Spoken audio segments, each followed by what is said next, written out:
नवनीत, मैं जा रही हूँ। ठीक है ठीक है।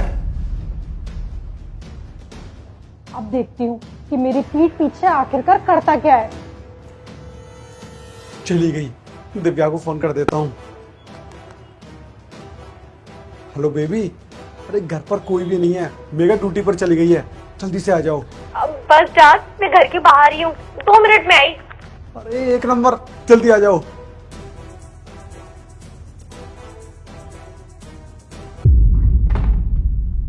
ओहो, आज तो पूरा घर खाली है। हाँ बेबी, तुमने बिल्कुल सही बोला। इस घर में सिर्फ हम दो हैं, मैं और तुम। सुनो ना, ये मेघा को मारने का क्या सीन है?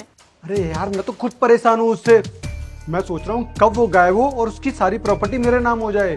फिर तेरी सैलरी, तेरा बैंक अकाउंट, सब कुछ मेरे कंट्रोल में होगा। पर एक बार काम हो जाए पूरा, फिर हम लोग यहाँ से बाहर शिफ्ट हो जाएंगे। वो सब तो ठीक है, पर जल्द से जल्द मेघा की ऊपर जाने की टिकट काटनी पड़ेगी, वरना अगर उसे हल्की सी भी भनक लग गई ना कि हम ऐसे ऐसे प्लान बना रहे हैं, तो वो हमारी ऊपर जाने की टिकट काट देगी। तो समझो कट गई तुम्हारी टिकट।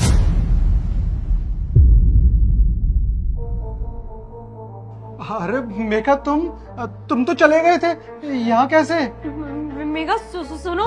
सुनो, अब सुनने की बारी ना तुम दोनों की है। मैं एक पुलिस वाली हूँ, लेकिन उससे पहले ना एक बीवी हूँ। मुझे तुम्हारे ऊपर शक ना पहले से था, इसलिए मैंने सिर्फ यहाँ से जाने का ना झूठा नाटक किया था। मैं गई नहीं थी नवनीत। मैं इस पोस्टर में यहाँ पर छुप कर ना तुम्हारी और तुम्हारी गर्लफ्रेंड की दोनों की बातें सुन रही थी। ये देखो, ये है वो जूते जिनसे मैंने फ्लोर पे आवाज करी थी, ताकि तुम्हें लगे कि मैं यहाँ से चली गई हूँ। और उसके बाद में ना मैं जाकर इस पोस्टर के अंदर छुप गई थी, ताकि मैं देख सकूं कि मेरी पीठ पीछे तुम किस तरीके से मुझे धोखा दे रहे हो। और जो मैं इस पोस्टर के पीछे छुपकर सुन रही थी ना, वो एक औरत तो क्या, एक इंस्पेक्टर भी ना बर्दाश्त नहीं करेगी। बेका, देखो मेरी बात सुनो। क्या सुनाओगे नवनीत? अब सुनने और सुनाने के लिए ना कुछ भी बाकी नहीं रह गया है। तुम यहाँ पर बैठकर मेरी मर्डर की प्लानिंग कर रहे थे। तुम मुझे मौत के घाट उतारना चाहते थे, सिर्फ और सिर्फ अपनी इस गर्लफ्रेंड के लिए। अरे बेबी, सुनो तो सही। बस शांत।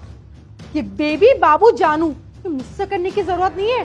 तुम एक नंबर के फ्रॉड धोखेबाज इंसान हो। अरे कितना प्यार किया मैंने तुम्हें, और तुमने बदले में मुझे ये धोखा दिया। अरे क्या कमी रह गई थी मेरे प्यार में, तो आज मुझे ये दिन देखना पड़ रहा है। चलो ठीक है, तुम्हें इसके साथ रहना है ना, मैं अब तुम्हें डाइवोर्स देती हूँ। ये रिश्ता मैं आज की आज, अभी की अभी यही खत्म करती हूँ। रहो तुम इसके साथ। अरे वाह, ये तो सोने पे सुहागा हो गया। अरे मैं तो खुद चाह रहा था कि तू कैसे भी करके मेरी लाइफ से बाहर जाए, कि तूने खुद बोल दिया डिवोर्स के लिए। तुझे पता है दिव्या मुझसे बहुत प्यार करती है। दिव्या, हम दोनों शादी कर लेंगे, ठीक है? क्या बकवास कर रहा है? मैं कोई शादी वादी नहीं करने वाली तेरे साथ। वैसे भी मैं तेरे साथ सिर्फ और सिर्फ इसलिए थी क्योंकि तू अपनी बीवी को मारने वाला था, उसकी प्रॉपर्टी तेरे नाम हो जाती और तेरी प्रॉपर्टी मेरी ही तो थी। पर अब जब ये कुछ होने ही नहीं वाला है, तो मैं क्या बेवकूफ हूँ जो सिंगल होकर एक शादीशुदा मर्द से शादी करूंगी? दिव्या, तू भी? क्या तू भी? मैं सिर्फ तेरे साथ पैसों के लिए थी, और तेरी एटीएम तो वैसे भी मेगा थी।